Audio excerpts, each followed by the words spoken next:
to Mastering Modern Selling, episode number 91. Man, we have a full house today. I think this is the first time the three of us have all been on at the same time in like, I don't know, 6 months or something, it seems like. It's been a And I while. barely At made least it. 6 weeks. Yeah. I barely made it, but Well, I feel honored that you guys would just clear your entire day. We've just been hanging out for 4 hours now. This is now the I culmination. was in a meeting all day, Carl, and I basically said, no, I have to leave. I got to meet Carl. So That's right. We made it happen. Love it. And you look sharp, Carson, all dressed up and everything for us. Man, we appreciate that. I know. I didn't just do it for you, Tom. Okay. Well, we're going to assume that we did for the show. I do love the bar of this, though. Carson, you have a shirt on. Well done. Yes. Yeah. Sometimes that's half the battle. Yeah. All right. Well, Carl, I'm glad you're willing to hang with our crap. Motley crew. Yeah. Carl Lubbe, welcome. Curiosity coach. And we're going to talk about something today that we've touched on quite a bit recently, sales leadership. And really, how do you really coach? How do you coach and work as a sales leader nowadays to help more of that consultative sale, that solution sale? And Carl has some great ideas and some really interesting things we're going to jump into here. So this should be interesting. Let's do it. And welcome, Bob. Aloha, Bob. I think Bob's in Texas, though, isn't he? He is, but he always starts with aloha. All right. So anybody else, we got to remind everybody, hey, we love you to be a part of the show. Put in your comments. If you're on the podcast and you can't, we get it, but we take the comments. If you're on the podcast and you love what you hear, we'd really appreciate the 5-star reviews. That would be very much appreciated. And anyone else that's live, whether it's our YouTube channel, it's on LinkedIn. I don't think we're streaming anywhere else these days, but X. We're still on X. We're on X with Carson because Carson's got like 5 million followers on X. And it's good to say X without having to say formerly Twitter too. That's kind of a nice thing now. Yeah. But we love your comments and join the show. We got great questions for Carl, but I'm sure you all have better questions than we have. Bob says he used to live in Hawaii, so it's now in my blood. Totally get it. Mm-hmm. I want to hear Bob speak pidgin someday. Yeah. Well, Carl, tell us a little bit about yourself, your background, and kind of how you got into the executive coaching area. Yeah, well, gents, thanks for having me on. Born and raised in South Africa, came to the States fairly young, been here for the last 30 years on and off. My first real job, I guess, as a grown-up, I was a touring musician and did that for, about a decade. And then in the middle of that, I understood that I had probably 2 real gifts because everybody in the band was always better than me. And so my thing was as a songwriter. So it was as a storyteller, which led itself into branding. So launched a branding agency about 5 years ago. And then what immediately happened was one of the first 2 or 3 companies that I worked for would say, hey, our people seem to be a little bit happier after you were around. And it's like, oh, they just have some brand clarity. They're like, no, there was something that you were doing and you were asking all these questions and you were being helpful and you were offering advice, because I'd led teams at that point for about the last 15 years. And I was like, oh yeah, I don't know what you want me to do that. And he's like, hey, dum-dum, I'm trying to pay you to come back and coach me and my executive team how to keep this happiness thing going. And so that literally launched Curiosity, which is our consulting company, and our catchphrase is, we make happier companies. Wow. Love it. Mm-hmm. So, Carl, we were talking a little bit before the show. Let's just start off with I think a question that probably we all ask ourselves is, what's going on? What's going wrong with sales, and why is sales failing in the B2B world? What do you see, and how do you address it, or where is it failing? I guess is a better question. Yeah, I think what I'm seeing is the constraint of speed is so high now. Because the attention span of all humans is dropping drastically, day after day, that salespeople are going, oh, I have to dive in and I have to get to the point as quickly as possible, that they're no longer with a person. They're with the idea of a person. And most of the time, they're not even with that. They're with a number. How do I get to, because you and I talked, Tom, like, how do I get to my 150 phone calls today? And so the thing that I am trying to help, executives and sales leaders understand every single day is people, not your product, are the profit. And so if as a salesperson, you can understand that people, not product, are the profit, then all of a sudden when you're with somebody, you can truly be present to them. And this is this interesting thing. We're doing very simple things these days. Like I'm teaching salespeople how to have a 30-second micro meeting before the call. I'm teaching them how to take 5 deep breaths. These are all in an attempt, and we've got about 6 or 7 other tools on how to be present to the call, not like, oh, I'm here, but literally, we've got a culture build off of FOMO. I'm afraid of missing out on the next call or the thing I should be doing. So I'm never actually here with Carson, Brandon, and Tom. I'm thinking about, okay, when I get off this call, I've got a leadership call with an EMS company out of Gainesville. Okay, how do I help them? So I'm never actually here. And so we talk about all the time, there is power in the pause. So P-A-U-S-E, and I've got an accent, so you're like, animal pause? No, P-A-U-S-E. There's power in that pause to have the micro meeting before, and then really ask this question: what am I genuinely interested in this next phone call? Because if I can remain interested, I will become interesting. Powerful. I like that. Yes. Yeah. I always come back to it. Yeah. It all goes back to that, doesn't it? Carl, I love how you articulated the value in the pause. I want to hear more about kind of the micro meeting beforehand. I will say as well, I felt like you were almost reading my mind when you were talking too about how you're always thinking about the next thing and the next thing. And it's like, I almost think salespeople are always armed with, rather than even listening to their client, they're thinking about, well, what's the next question that I'm going to ask to sound smart? Or how am I going to, make sure that I hit my checklist of, asking this question or figuring out their timeline. There's so many things that I think we have on our minds at all times. Talk to us more about the micro meeting and how we can be more outcome focused when we're going into these meetings, as opposed to being, lost in the future. Such a great question. And this is why we named the company Curiosity, because we love great questions around here. I think the other thing that I'm teaching people to do, and this is going to sound really odd, and it's meant to, and I'll zoom out just a little bit to my 30,000 foot mission. My mission in life, through the branding agency, through my consulting company, or even through my real estate investing partnership, is I'm on a rescue mission for Carson's inner 8-year-old. I'm on a rescue mission for Brandon's inner 8-year-old. I'm on a rescue mission for Tom's inner 8-year-old.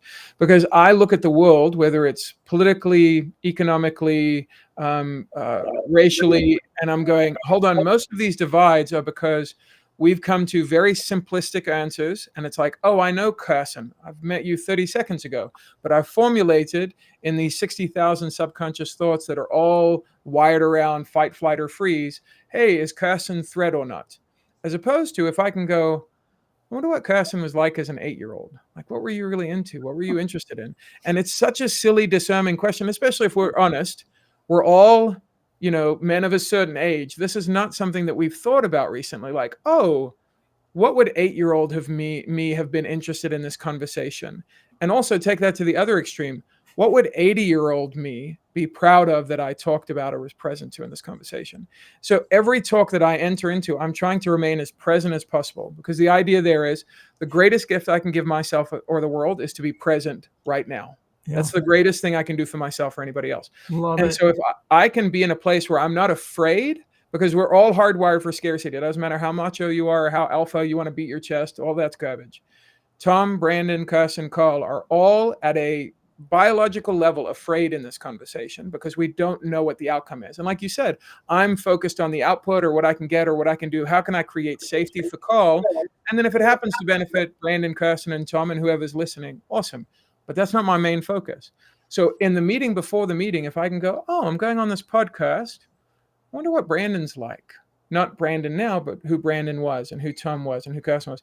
And I think about that very strangely. So I'm going to zoom this out one more, because I like to give hyperbole so people go, well, that's ridiculous, and then they can zoom it in. Mm-hmm. Could you imagine if the two lovely, almost octogenarians that are now almost surely going to be one or the other running our country, if the 8-year-old version of them showed up and said, I like people, and I want to be liked, and I'm curious, and I'm interested, and the world is full of whimsy and wonder, and I'm really interested in Palestinians and Israelis. I'm really interested in black and white and rich and poor.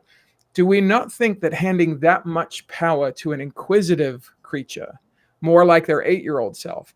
I would be much more interested in being led by somebody with that mindset, with all the acumen and the age and the power. We need all those resources. But could you imagine if you started giving powerful people the mindset of being present and being curious, more like the 8-year-old version of themselves? Wow. Boy, that 8-year-old thing has definitely hit a chord with a few people. Bob says you definitely don't want to see his 8-year-old self. And Kevin, and unfortunately he does, he says he knows my inner 8-year-old. I mean, he knows your real 8-year-old self. Yeah, that's right. He knew me at 8 years old. Yeah. And you know what's funny? I hear and I agree, I think the jokes are really funny. But what I notice in this thing, especially with seasoned professionals, is the joke is the first thing, because they're like, oh, I was kind of a butthole as an 8-year-old, or whatever the level of colorful language. Yeah, the level of colorful language you have. But in my mind, I'm going, you were inquisitive. The world was full of wonder and whimsy. All new people were possible friends. Now, for some of you, let me put a giant asterisk.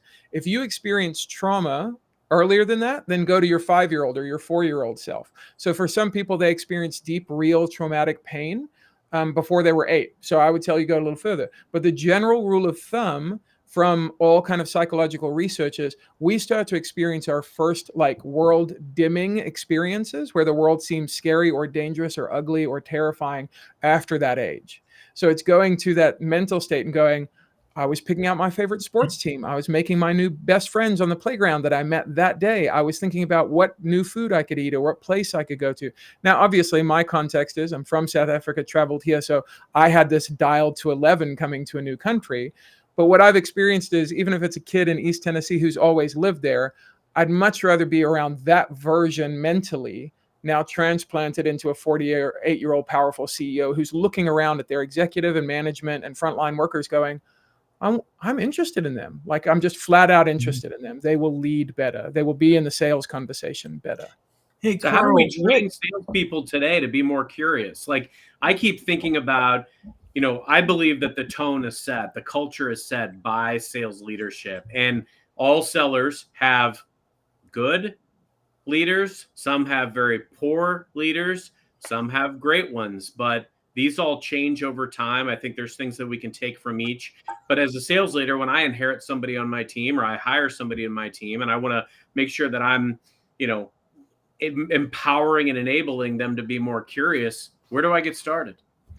Mirror neurons. So the psychology and the neurology of this is actually really straightforward. It's the old phrase of monkey see, monkey do. The same way you learned how to crawl is you watched somebody else move and you said, I can't do that, but I'll do this. Then you learned how to waddle and then walk and then run. You're watching somebody else get to food faster than you are, so you start to imitate it as quickly as you can. So the benefit of being this servant leader position that Kirsten's talking about is I can model it all day. And so with a brand new person, I'm going to become what Will Gadara talks about is I'm going to become unreasonably hospitable. My phrasing would be I'm going to be unreasonably curious.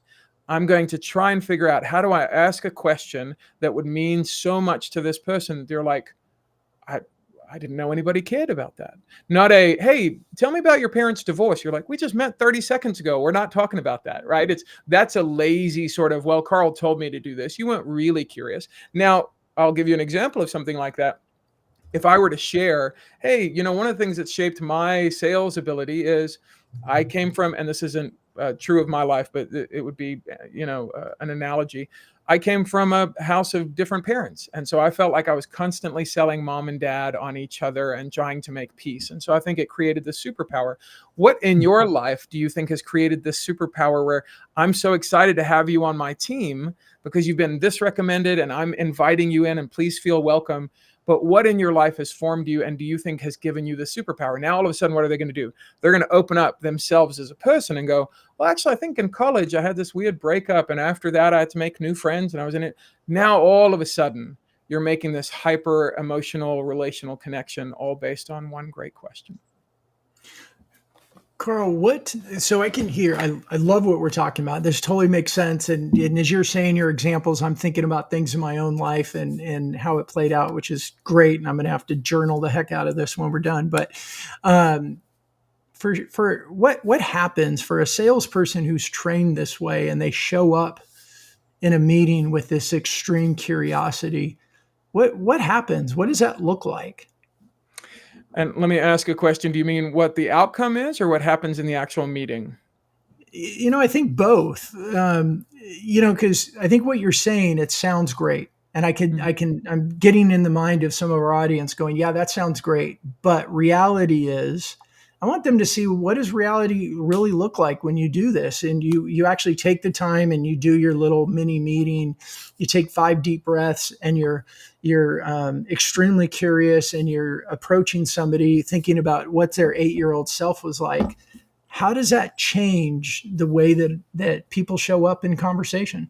That's a great question. And Carl, before you ask, I want to extend, Brandon, what you're asking is, because when you do that meeting, are you looking at the person you're talking to from the viewpoint that you're curious about that 8-year-old self? You're not looking, is that the key sort of mindset that you want to be going into, kind of as a corollary to what Brandon was asking?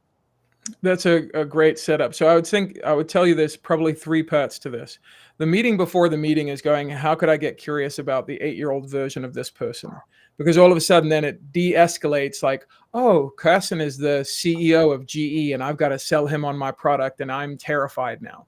If Carson is like an 8-year-old, I'm like, oh, I wonder what got him on the path. And now all of a sudden I'm curious, man, what a fascinating journey you must have gone on from 8-year-old from Topeka, Kansas to now the CEO of GE. So my mindset was all for me to go like, oh, I'm not entering into the conversation in fear. That's part 1. The second part that immediately creates is I'm now no longer in the conversation from a place of need. I'm in the conversation from a place of desire. And this is a massive difference in sales. We have all felt it when the other person on the line has a neediness, like I need to close, I've got a number to hit, like I'm trying to get to the end of this conversation. And intrinsically, subconsciously, we are sensing that off the charts. And they're not even communicating it. We just have this sense of they're trying to get through the script because they need something from me. My goal is once I'm in phase 2, in the actual conversation, I'm just here because I want to be. My desire is to be with you, not a need to get something from you. And the emotional ramifications of that are absolutely astronomical. Because again, you all know, who do we buy from? People we trust and like. And if somebody wants to be on the conversation, I immediately like them because what they liked me first. And I'm tending to trust them more because they're not driving towards an end goal, even if we only have 30 seconds on the call and you're churning and burning. And then the third part to Brandon's question. So we've got the setup of I'm thinking about them as an 8-year-old to de-escalate fear. In the second part, I'm thinking about I want to be here, not I need to be here. And then the third part is you're just going to naturally outperform everybody else. You will make more sales. Like I've watched this for the last 20 years. People who want to be on the conversation outsell people who need to be in that conversation, like by a factor of 4. It's not even close. Yeah, I love that, because we do know, like, we all give off energy. We give off something, and people use different terms to express it. But the reality is that our psyche, what's going on in our head, communicates, even if we don't think it is. Our subconscious is out there, expressing and influencing people. And it's part of, like we say, go slow to move fast. And that's get to let people be and let them express, let them share, and be genuinely curious about what's really going on in their lives, not just you need this solution or you need that solution. And it changes the environment and it changes the relationship, and you become somebody they want to work with and somebody they're trying to decide if they should work with. Yeah, because all of a sudden in that moment, they feel like they need you. You've created that sense of connection. And one last thought, it reminds me of an African proverb. What you brought up there, Brandon, is, if you want to go fast, go alone. If you want to go far, go together. And so in every sales call, it's going, oh, I really want to go far. So I want to be with you. That makes the journey more fun. Yeah, that's cool. You said something earlier, Carl. I mean, even thinking about the micro meeting beforehand and the 8-year-old version, I run into salespeople all the time that almost have this 2 things. One, they grapple with the fear of, or the trepidation of talking to a C-level. They've not yet developed that acumen. That 8-year-old envisioning piece, I think, can bring the humanity element to it. That desire to be more curious about what brought this person into this role. Often when you find out that an executive has taken a role, whether they've been in it for a short period of time or they've been in it for a long period of time, they have a vision for that role. They have a reason that they gravitated toward that job. And if you can find that and be curious and uncover that, that can make all the difference in the world in how you approach it. And the second part was that can also help prevent the show up and throw up. I think often we feel like we're inclined to be on this call. I've got to ask all these exactly right questions. And it doesn't have to be like that. You ultimately want it to be a dialogue. Mm-hmm. Yeah. And to your point, Simon Sinek puts this well in his, thesis that, leaders eat last. I would tell salespeople, you could probably talk about the quarter of the time that you need to. Like, you can ask a great question and then just allow for silence and pondering and let them kind of unpack that. Because in those spaces, that's where they're going to feel like they're connecting with you, not because of all the things that you're saying. Yeah. Before we jump to the comments, Tom, sorry, I know we're going to bring those in. I had this learning moment, and I was in grad school, and I had a meeting with the chairman of our department, and I was anxious, and I asked him a question about something, and he paused. And I filled it because I was like, oh, like maybe I need to rephrase it. And he goes, hold on. I'm thinking about your question so I can give you a good answer. Mm-hmm. And it stopped me in my tracks because I realized how bad I was at doing that. And here's the kicker. I felt heard. I felt important. Mm-hmm. I felt valuable. And it totally changed my relationship with him. And he became my go-to. He was a chairman of the department, so he couldn't become my advisor. But he became my go-to because my respect level and everything with him went up because he made me feel important just by pausing long enough to really think about the answer because he cared about the answer. So powerful. Yeah. And in that space, people will ask, okay, well, how do I find a good question and pause? And I tell them the quick cheat sheet on this is humans are designed for two things: to carry pain and to celebrate pleasure. Also, neurologically, our brain goes to pain 15 times faster than it does pleasure. So pain is going to be really easy to find. So if you're like, I don't know what great question to ask, well, then just start listening for pain. That's what your advisor did. He could feel the nerves off you trying to fill the space. And he's like, hey, pause. I know that you're nervous. Let me process what you just did. And in that moment, he carried the pain, the anxiety of, well, you're holding kind of my future in your hand. And so I tell people all the time, what I love is a complainer. You'll hear a lot of these things like, oh, I hate complaining and we're a no complaining culture and all this sort of stuff.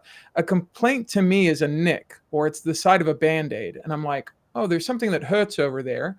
And a constant complainer who's elevating and has this kind of mentality is because nobody listened to the complaint the first dozen times. So they're elevating the volume on that. But if I hear somebody complain, it instantly goes, oh, there's a trigger for questions. Hey, could we take 5 minutes? Could we take 3 minutes? I'd love to know, when's the first time you remember trying to complain about that or trying to bring that to somebody's attention? I wouldn't call it complaining, bring that to somebody's attention, and you were ignored. Now, all of a sudden, they've taken me to the root of that complaint, and now I can get to work carrying a little bit of that. And then the other side, you were supposed to celebrate pleasure. A lot of times, if Kirsten comes to me and we to say, oh, yeah, I landed this great CEO thing, what's most people in our culture's response? Oh, that's great. Let me tell you about my thing. So never felt celebrated. I was never present to your moment, as opposed to, oh my gosh, okay, so how long have you been chasing that? What did it feel like in the room? Like, what was the reaction to your proposal? Like, are you going to celebrate? Is it a steak dinner? Like, could I help you celebrate? Is there a place you and your wife want to go? And you've been waiting 6 months for this. How different is that reaction? And our now capital conversation as humans is completely different. So I want to hit a couple of things here. And then there was a point that you brought up, Carl, that I also want to unpack a little bit more.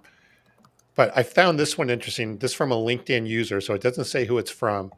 But he or she was saying that as an 8-year-old, they were planning adventures and living in possibility of where to build the next tree fort.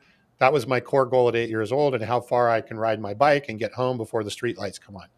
Now, I think, and Carl, tell me if I'm looking at this correctly, right? As if I'm going to talk to the CEO of General Electric, like you were talking about, but I go in with a mindset and going, what was that person thinking about at 8 years old, right? If you even look at the things here, these are like goals, these are accomplishing things, these are challenges that they were overcoming. And if I look at it from And then I start thinking about asking questions from that vantage point. I think that it removes a lot of the barrier, I guess you will, and the angst and all of that stuff, and just creates a interesting, intriguing conversation. Am I looking at this correctly with that? Because it's Carson, you always say, right, that the executives put on their pants the same way, one leg at a time. one leg at a time, Like right? we do. And That's these right. days with Zoom, they might not even be wearing pants, and you give them too much True. credit. They're I mean, short. Carson right now is Winnie Poohing this thing real hard. Like That's right. I might be wearing shorts, but That's right. here you see the shirt. That's right. By the way, I don't know who wrote that because it does say LinkedIn user, but I second that one. I think that was me. I could have easily written that comment. Yeah. Especially before the street lights came on. You know, Oh, as 80s yeah, kid. right? Yeah. There's so many ways that you can apply that to. What I love about it is that you're open to possibilities. You're a dreamer. You're creative. And you know what I hate is that often it's negative experiences that can throttle those dreams that you have that will keep you from going out and chasing what you really ultimately want to do in life and having, and salespeople do this all the time too. You have maybe one negative experience or an experience with a manager or a company that makes you believe that you're not good at this. And that is not the case. I mean, I look back, I thought I was really good at sales in my 20s. I was nothing. I knew nothing compared to what I feel like I know now. And when you realize that you know relatively nothing on your journey and that you're constantly a student and trying to absorb, and you're still going out and trying to seek these. Like these are, for me, these are like a guilty pleasure. I show up to the show to learn, and I apply stuff that I learn on these shows every day while I'm going out being a practitioner. So I love the fact that, I feel like I can tap into the creativity and the open-mindedness of my inner 8-year-old when I am on a show with Brandon Lee. It's amazing. Yeah. And let's not push it, Carson, one step at a time here. But I think an interesting thing to think about, just that you said earlier about, you put on pants one leg at a time. Think it the same way, is that person was 8 years old once, right? Everyone was 8 years old once, regardless of they're the CEO of GE or somewhere in between. And it kind of then levels that playing field on that conversation. I also wanted to hit Bob's question here, just to clarify, Carl. He says this is the difference in what you're talking about between active versus empathetic listening. Is he on track there? Yeah, Bob's 100% on track. It's this idea that in active listening, I'm just not somewhere else. So I'm engaged in the conversation. Empathetic listening is this idea that, oh, what does it look like to be so interested? I'm almost starting to take on bits of your story and bits of like what you're experiencing. And we're creating what I would call an empathetic bridge between what I've experienced and what you're experiencing. And we're creating that bridge strongly enough that you and I can now walk back and forth between my experience and yours. So now we're connected. Wow. If I can jump back, so Bub's already 100% on the right track, so I don't know that needs a ton of unpacking, but I do want to get, Tom, back to your earlier question is, if you're looking at that C-suite, is it the right mentality to look at them as an 8-year-old and have this idea about forts and getting in home before the streetlights come on? Here would be again, let's zoom out 30,000 feet for just a second. Brandon, as somebody who's written an entire book on 99 fantastic questions, what's the root part of the word question that we don't think about enough? If you were to dissect it, what's the first part? What's the first other word? Quest. We're on a quest. And so in this idea, when we were kids, to Carson's point, everything was a quest. Hey, let me build the fort. Let me get on my bike. Let me scale that tree. We as humans are hardwired, and this comes from my branding side from that agency. Everything's about story and storytelling. Our tagline in our branding agency is, you have a fascinating story.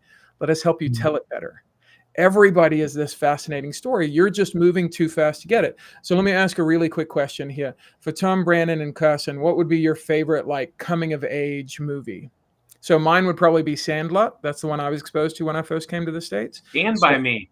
Stand by Me is fantastic. Gold star there. Brandon, what would it could be favorite movie or coming of age if you want. Yeah, I had two that came. One was Stand by Me and the other one was Dead Poet Society. Oh, so good. So good. And then Tom, what would your movie be? Caddyshack. Oh, yeah. So if you look at Back these to the all Future. Back to the Future was second, but I figured Brandon was going to bring that one up. Listen, me and Doc and Marty, that was one of my first movies I saw in the States. So if So you look at you've the known Ark, Brandon for a long time, Carl. You just didn't know it. listen, Brandon's in the movie. He was in the movie. oh, I didn't. Well, yes, we're gonna have to dive into that in just a second. Hey, we need to. I think maybe we need to press play on Leah Thompson's message to Carson. That's right. Who are you going to get next birthday? That's the question. Biff? Can we get Biff? We're working at it. Anyway, Yeah. we digress. Yes, No, we that's do. Sorry, fantastic. Carl. No. Our No, inside listen, jokes are bad. That's You a can tell we lovely. haven't been on a again, show together in long. We get this pent up angst. We just got to let it all go. You guys don't get to hang out enough, so I understand. I'm in the clubhouse now, and you guys are like, "Ooh, here's my buddy." But again, this is the idea, right?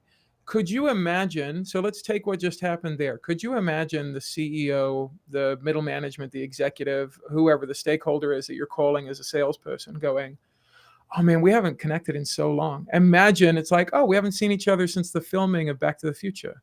Like, what would that conversation feel like? Because there's a quest for reconnection. There's a quest to be known. There's a quest to experience something. To say I was a part of a movie franchise, how fun and big a thing. Like I got instant credibility from my daughter about 6 months ago when she found out, like when I was a musician, that I had met and hung out with Taylor Swift. It was like, oh, Daddy was a musician. Now Daddy was like an actual musician, right? Because in her mind, that's like when my kids found out that Microsoft owned Minecraft. Like I suddenly became cool. Now you're good. Now you're in the club, right? But it's this idea of, if we're all on a quest, coming back to this idea of curiosity, your question is probably not big enough or interesting enough if it's not prompting some desire in them to engage the quest. Wow. And so when I'm talking to a leader and I'm like, all right, are we talking about ROI? Are we talking about net profit? Are we talking about how I can increase sales? I want to start with, what problem do you want to be known for solving? Ooh. In your team, as a human, in your organization? If I can get to that, if we can get a question around that, all of a sudden it's the dun, dun, dun, dun, dun, dun, dun, like it's the scene, like we're in the movie now, we're in some part of the story arc, and I can insert myself right alongside them. And now all of a sudden, to use a really geeky reference, I'm the Gandalf to the hobbitses. Like, oh, you have a guide now on the journey who's just going, here we go. Your quest wasn't big enough. The Shire was beautiful, but it's not interesting enough. Let's live for something really worth living for, because the quest just got bigger, because the question just got better. That's incredible, Carl, because when I think about relationships where I had executives who wouldn't give me the time of day, but once I found out what made them tick or what they came to that organization to do and had yet to be able to do, and I could plug into that, that is what ultimately ended up being the game changer in the deal happening.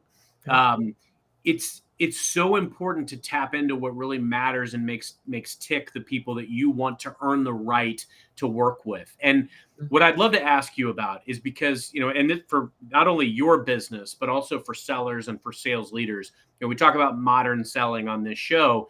AI is everywhere right now. I'd love to hear how you're thinking about leveraging AI in your organization, how sellers could and should be. Like, we live in this age where everybody is at the pulse of all of this data and all of this ability.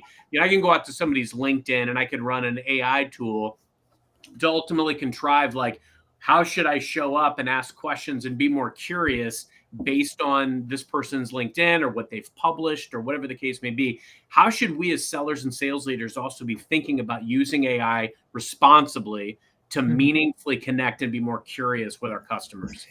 Such a good question. So I look at AI like I would look at any other really advanced tool. It's either a scalpel or it's a machete. And in surgery, it matters. It also matters, did I go to med school or did I grow up in a butcher's shop? Okay. So the tool matters, the training matters, the impetus matters, the intention matters. All of these things matter. The way that I would say I'm using AI in my companies is as, again, an additional tool to go, is this as concise a way for me to ask the question? And so I would tell you this kind of happens in 3 parts. The first part is, the beauty of this is the human element will never be lost from connection. And so when people are afraid of AI, I tell them, hey, like, let's reduce the anxiety. This is just the world's greatest screwdriver. Like, we didn't freak out 100 years ago when somebody handed us a screwdriver. And then when it became a compound one, it could go both ways. And now all of a sudden we've got this digital thing that can just help you do this thing so much faster.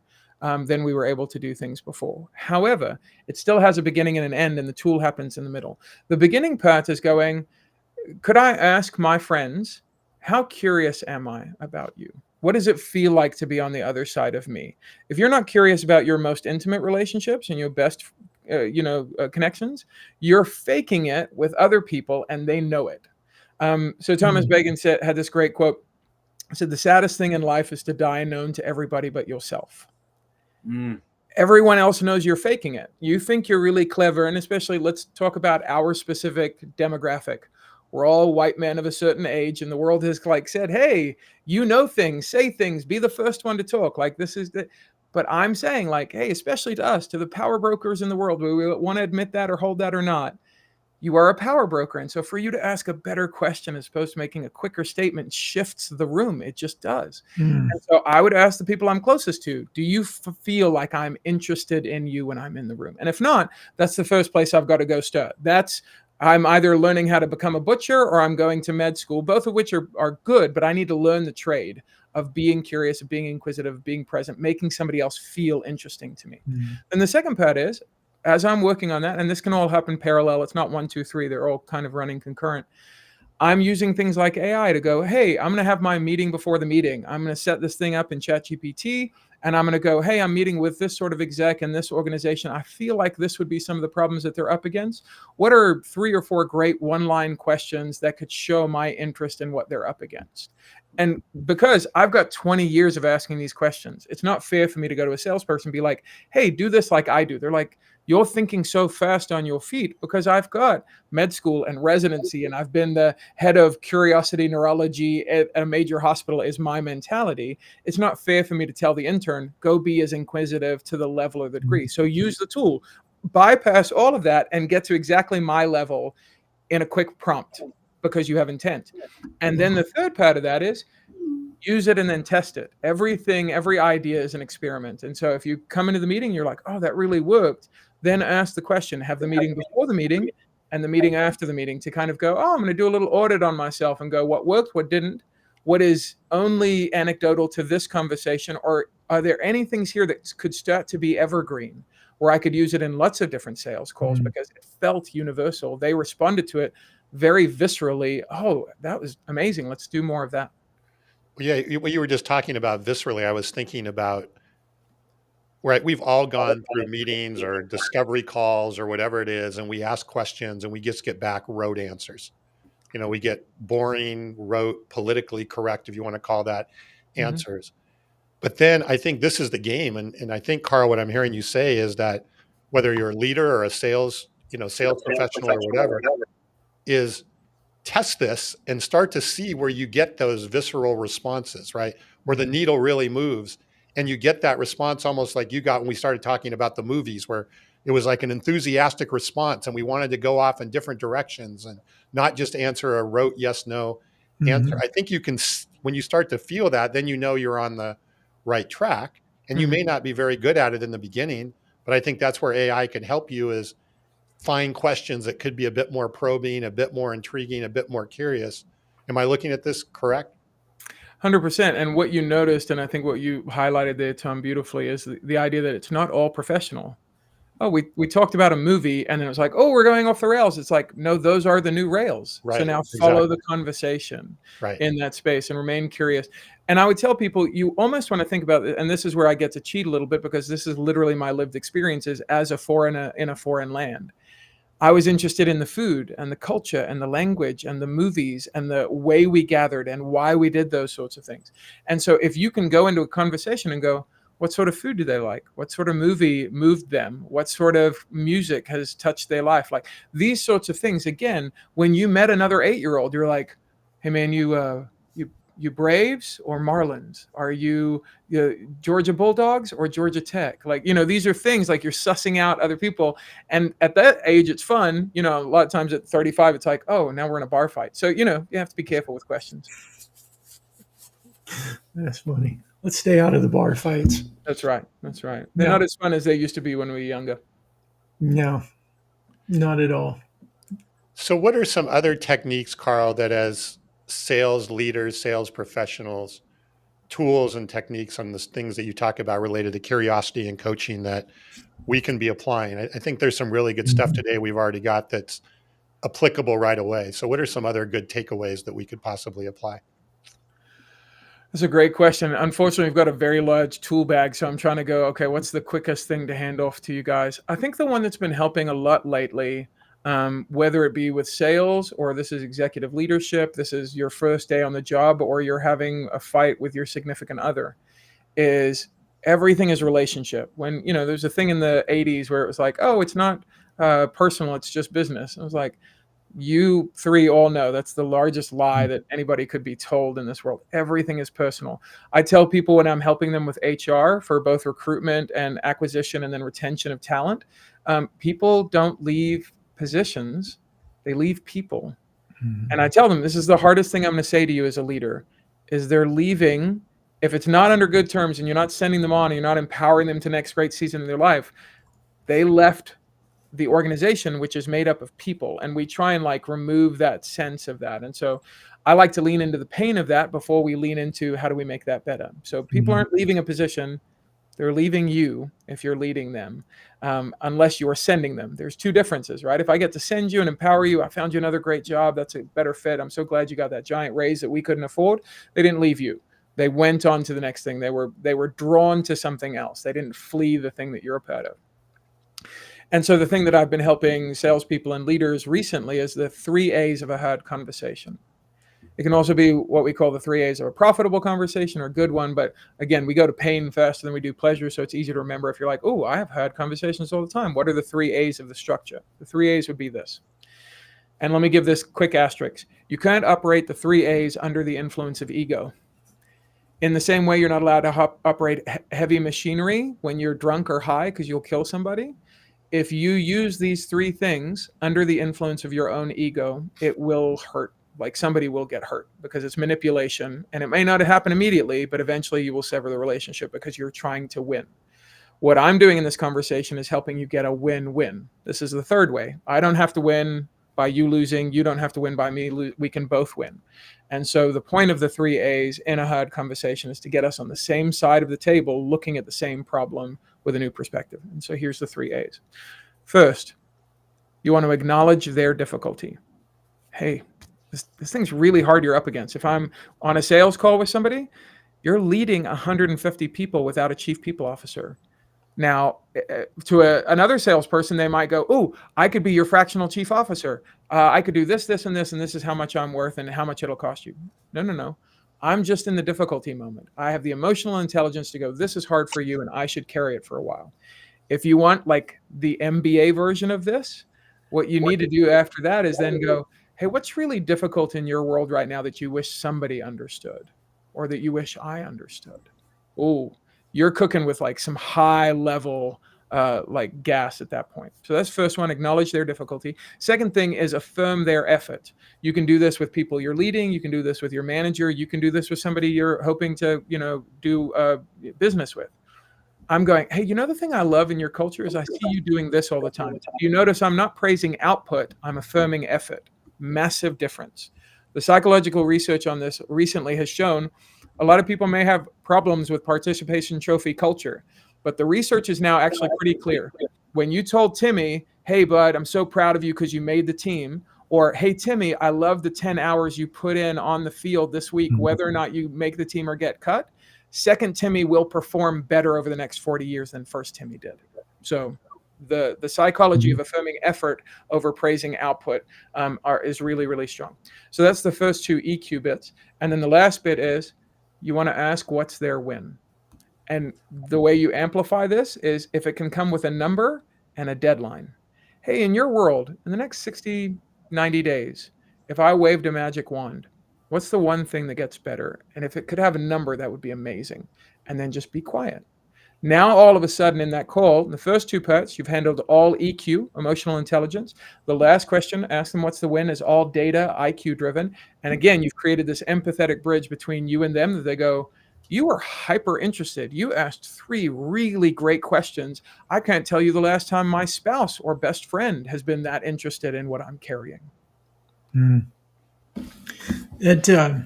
You know, it reminds me, one of the things, we have 5 kids and we have great kids.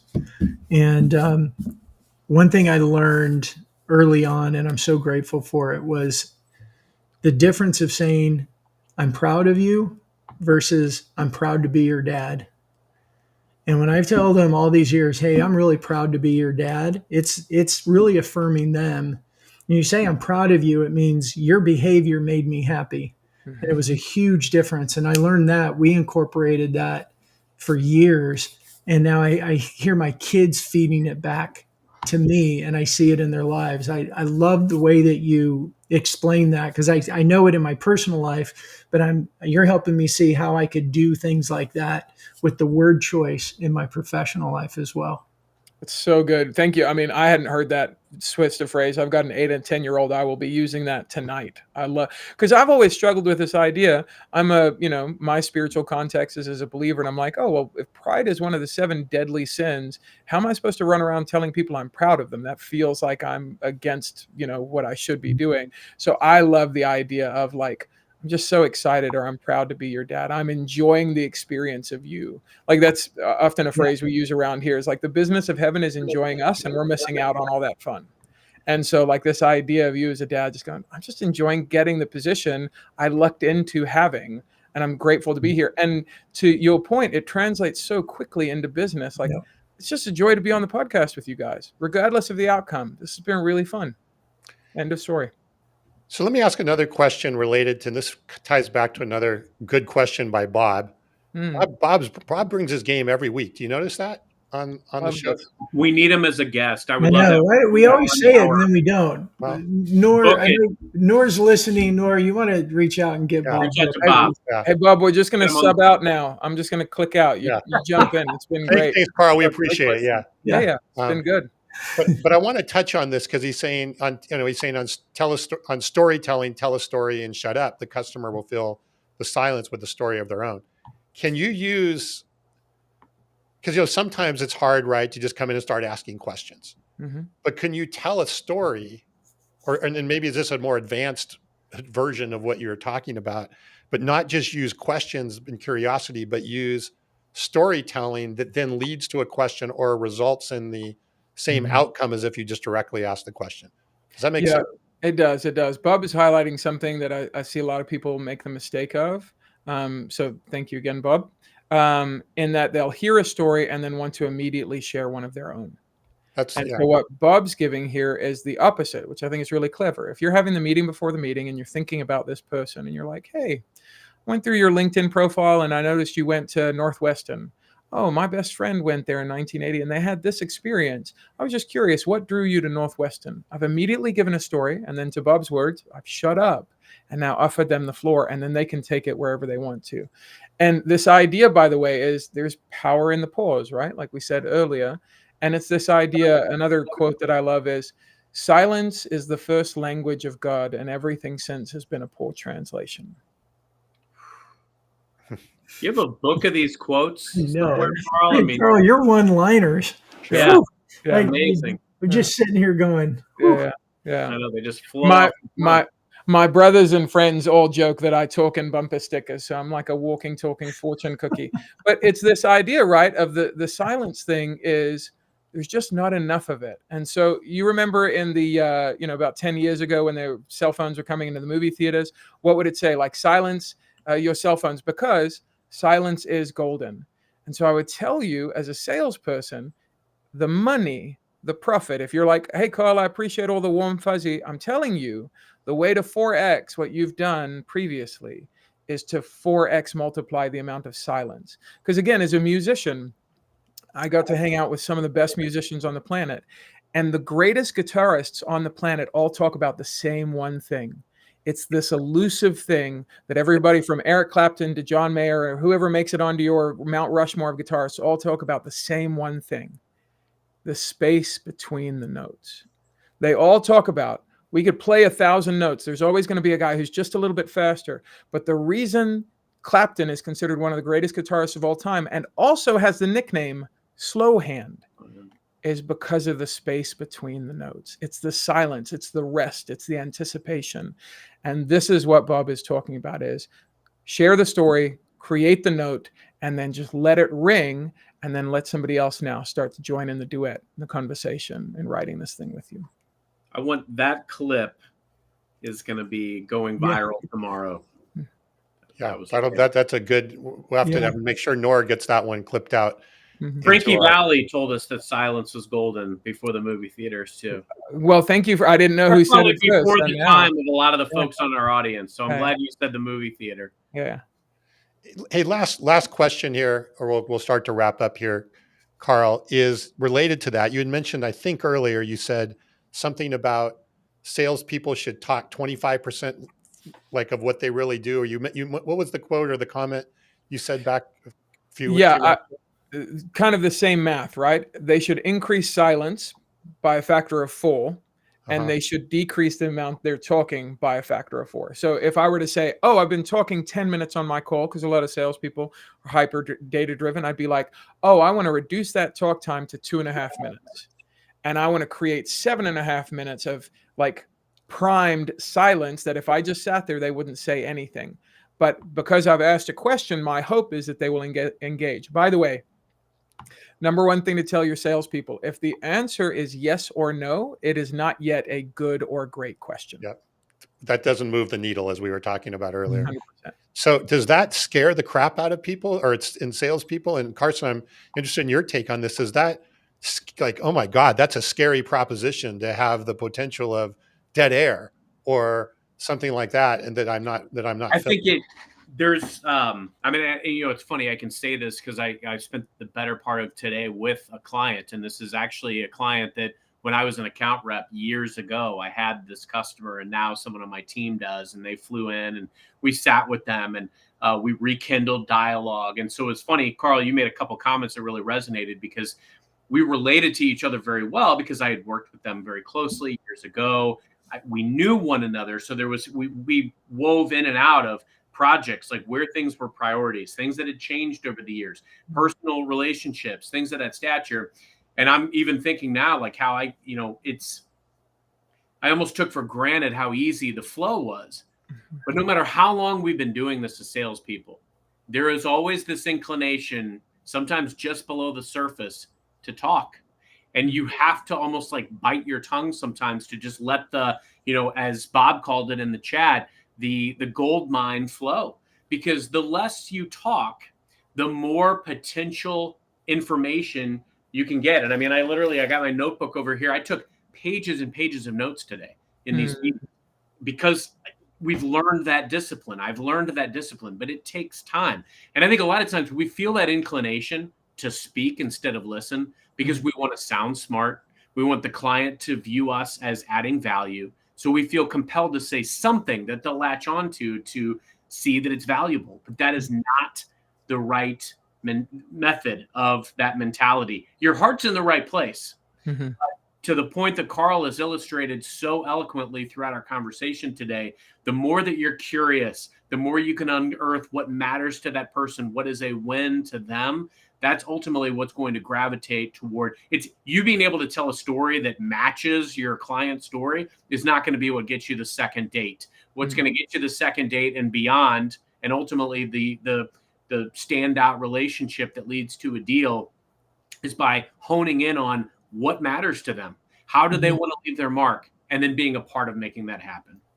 And this is an excellent point. Thank you for setting that up, Carson. One of the ways that I would use AI is that, whether you're using Read.ai or Otter or whatever AI transcription service you've got in your calls, I would literally immediately, and you can create this through Zapier or a number of other automations. I've got an automation company that runs all of this for me.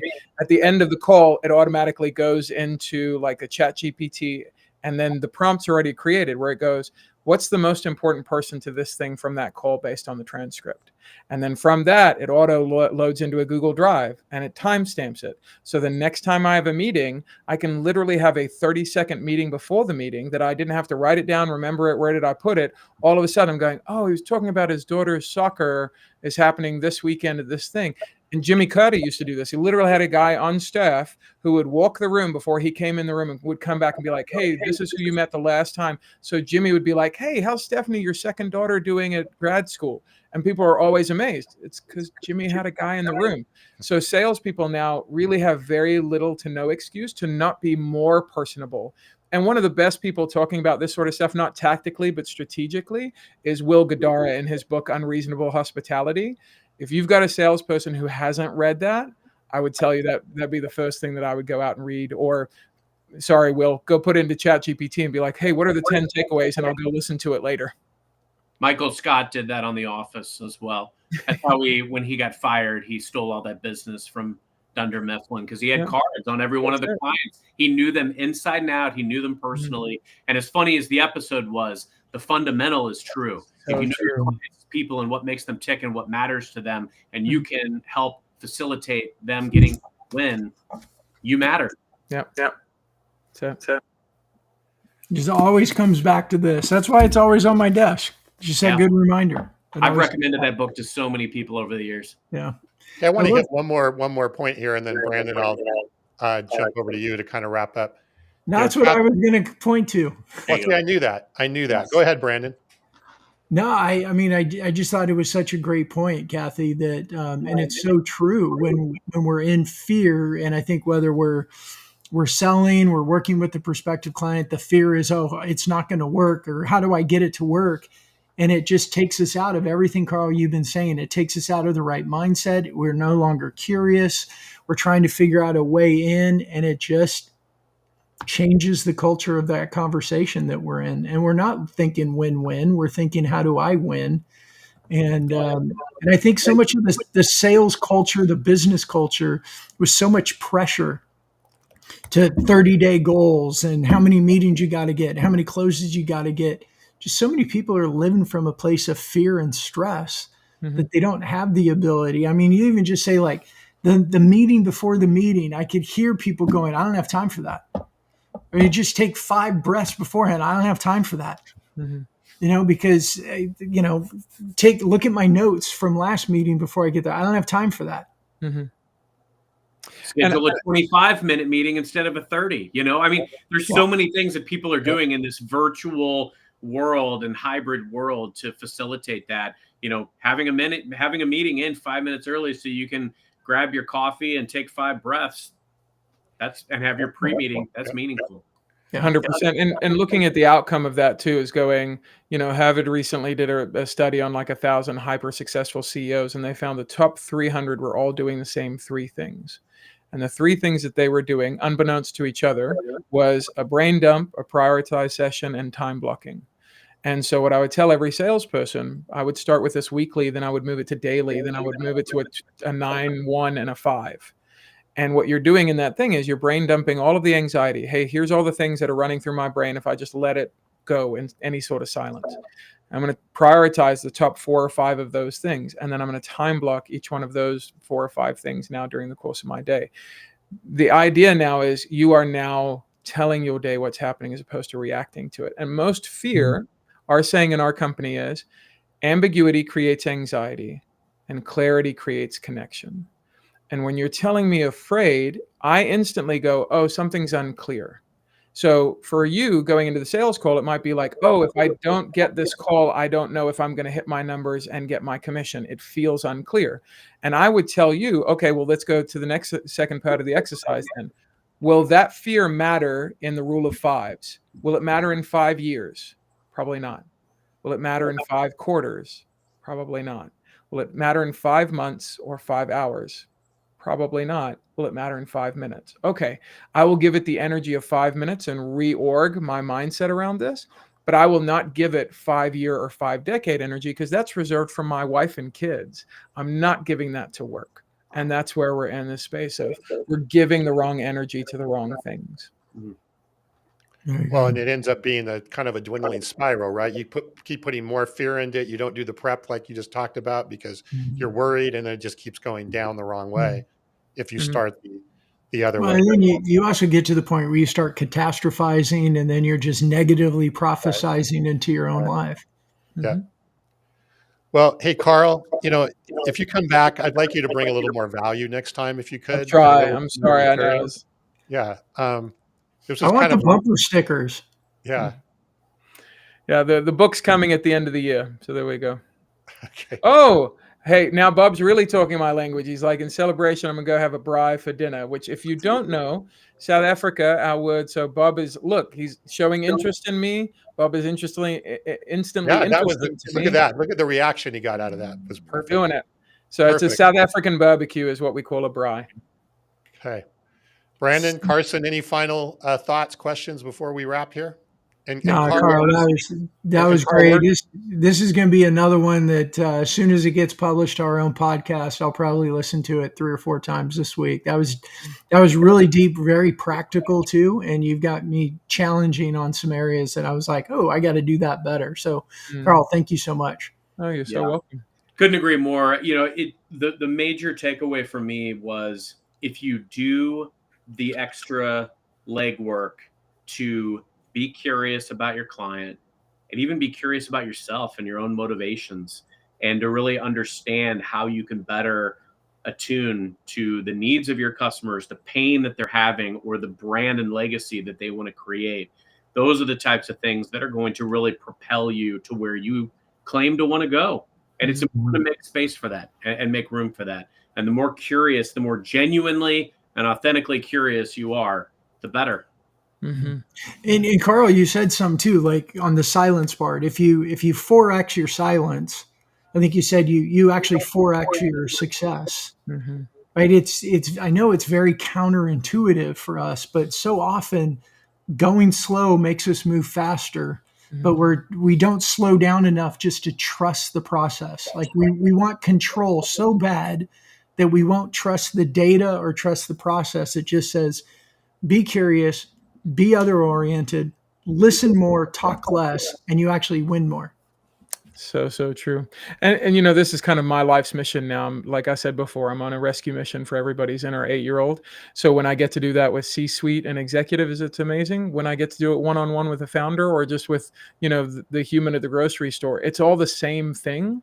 And so part of the things that I would encourage everybody to do is, how are you integrating all of your life? How's the thing that you like to do in your personal life as a salesperson solving a problem? If you really believe in the thing that you're doing and bringing value to them, you're doing that all the time. And so the more integrated your mind and your life can be, the less disintegration you will experience, which is where the fear and the anxiety come from. I will tell you honestly, and I don't want this to sound like a flex. I don't ever worry about one of these calls because I don't need it. Like, I'm genuinely wanting to be there to be helpful. I'm genuinely going. I the other day sat next to a C-suite executive from GE. Didn't know him. We were on the same plane together. He unpacked a little bit of his story. Found out about halfway through that he was the C-suite individual from GE. And I really was like, I didn't turn up the importance of the conversation because we've been talking about kids and his employees and all this stuff. And I just started doing what we do here. I got curious, and he's like, oh, that was really helpful. I'm glad it was helpful. It's switching into that mindset that go, I'm the same person all the time because it's fun all the time. And then what'll naturally happen, and it's really fun, we go, if you're not having fun, you're probably doing it wrong. So those are the first places I would be looking. Like, if it's not fun, it's probably because I'm not curious and others focused, like Brandon was talking about. And it's probably why it's not working. And so if I can turn up the curiosity and I can turn up the enjoyment, then this weird thing happens. It starts to work. And so that's the fun we get to have in coaching people through the company. Well, I think we'll try it for a little while, Carl. We'll have you back, and you can and tell us how we're doing, and we can kind of give you some more stories on how we're doing. No, you tell me. Did you have more fun? Was it easier? Did you make more money? That's the fun stuff. We talk. And last thing, we talk about there's the ABCs of a great culture. Ask great questions, build a better culture, create more revenue. Ask, build, create. And it's all around this curiosity thing. And so I would tell you, test it with your spouse, your kids, your friends, and then work people and go, oh, you're right. It was more profitable. It was more fun. It was easier. Carl, if someone wants to learn more about you or your company, where should they go? I'm sure it's no surprise. The URL is getmorecurious.com. Oh, cool. And we're really excited. I'm basically at this point my calendar is about 75% full. And so I was like, oh no, what am I going to do when it's 25% more full and I'm all done? And so about 6 months ago, we created an employee development program that's fully digital. And so people can go and get this sort of curiosity training at curiosity.training. Awesome. Well, thank you again. Great stuff. Carson, wrap us up. Yeah, fantastic stuff. Thanks, everybody, for being on the live show and for listening to us on the podcast today. Carl, phenomenal stuff. And until next time, happy modern selling.